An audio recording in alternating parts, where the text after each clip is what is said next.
Hi everyone. आज हम ज़रा एक क्वेश्चन देखते हैं। ठीक है, ये ज्योमेट्री का क्वेश्चन है और इसके अंदर हमें क्या दे रखा है कि हमें बेसिकली क्या दे रखा है कि हमारे पास एक ओ पॉइंट दे रखा है, एक क्या कहते हैं इक्विलेटरल ट्रायंगल में, एंड उसके ऊपर एक परपेंडिकुलर डिस्टेंस बता रखा है। ठीक है, तीनों साइड्स का, जो है क्या कहते हैं √3, 2√3 और 5√3 के बराबर है। तो बेसिकली इसकी अगर मैं एक फिगर ड्रॉ करना चाहूँ यहाँ से, ठीक है, free form shape I think, या so let me just draw it from here. And अगर मैं इसकी बेसिकली एक ड्राइंग करूँ, लेट मी, ठीक है, इसको मैं एक काम करता हूँ,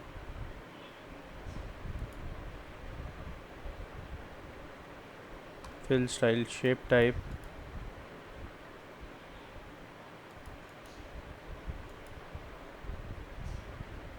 okay that's not what I want.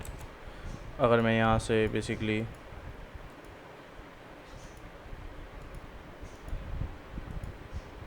ठीक है, तो यहाँ से मैं क्या करता हूँ, मैं एक ट्राइंगल ड्रॉ करता हूँ।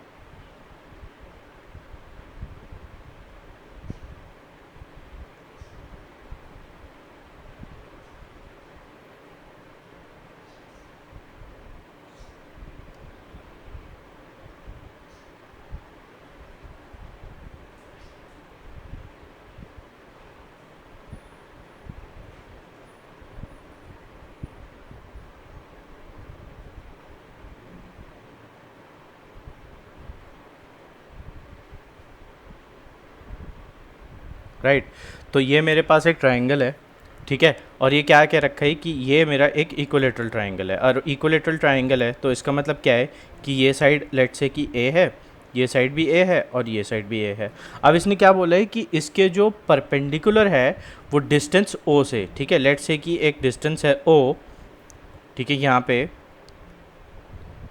ठीक है, और इसने क्या कहा है कि यहाँ से perpendicular distance from O of the sides is √3, 2√3 and 5√3। तो अगर मैं थोड़ा सा लॉजिक लगा के समझूं तो ओ बेसिकली क्या कर रहा है, ओ मेरा ऑर्थो सेंटर की तरह बिहेव कर रहा है। तो यानी कि मैं एक बार इधर से परपेंडिकुलर अगर ड्रॉ कर लूँ, ठीक है, इस पॉइंट ओ से, ठीक है, तो मैं एक काम करता हूँ, यहाँ से ओ से परपेंडिकुलर ड्रॉ कर लेता हूँ। ठीक है, ये परपेंडिकुलर हो गया। ठीक है, अब इस परपेंडिकुलर को ले जाते हैं, यहाँ पे मिला देते हैं। ठीक है, और इधर से एक परपेंडिकुलर ले लेते हैं। तो इन तीनों के क्या है कि मेरे को इन तीनों के डिफरेंसेस दिए हुए हैं। ठीक है, इन तीनों के बेसिकली मेरे को डिस्टेंसेस दिए हुए हैं। ठीक है, और वो क्या दिए हुए हैं, वो मेरे को दिए हुए हैं √3, 2√3, ठीक है, एंड 5√3। ठीक है, और मेरे से अब इसने क्या पूछ रखा है, इसने मेरे को पूछ रखा है कि the perimeter of the perimeter of the triangle is. तो अगर मैं देखूँ, ठीक है, मेरे को पता है कि द ऑर्थो सेंटर की जो वैल्यू होती है वो मेरे पास क्या हो जाती है, लेट्स से कि मैं इसको H1 ले लेता हूँ, इसको H2 ले लेता हूँ, इसको H3 ले लेता हूँ। ये जो वैल्यू आती है मेरे पास, ये आती है H1 + H2 + H3 equals to √3/2 into ए, जहाँ पे ए मेरी क्या है, मेरी साइड है ट्राइंगल की। ठीक है, तो अगर मैं यहाँ से इसको सॉल्व करने की कोशिश करूँ तो मैं ये कह सकता हूँ 2/√3 equals to 2/√3 into H1 + H2 + H3 equals to A. ठीक है, अब मेरे को क्या निकालना है, लेकिन मेरे को तो पेरीमीटर चाहिए। ठीक है, तो पेरीमीटर विल बी 3 इंटू ए। ठीक है, तो इसको 3 से भी मल्टीप्लाई कर देते हैं। तो यानी कि ये क्या हो जाएगा, ये बेसिकली हो जाएगा मेरा 2√3 इंटू H1 + H2 + H3। ठीक है, विच विल बी, ठीक है, 2√3 मल्टीप्लाइड बाय √3 + 2√3 + 5√3। ठीक है, और अगर मैं इसको यहाँ से और कंटिन्यू करूँ सॉल्व करने के लिए, तो ये बेसिकली क्या होगा, √3 को कॉमन ले लो, तो ये बेसिकली हो गया 2 इंटू 3, ठीक है, इंटू 1 + 2 + 5, ये वाली चीज़ हो गई 6, और ये वाली चीज़ हो गई हमारी 8, विच इज़ इक्वल टू 48।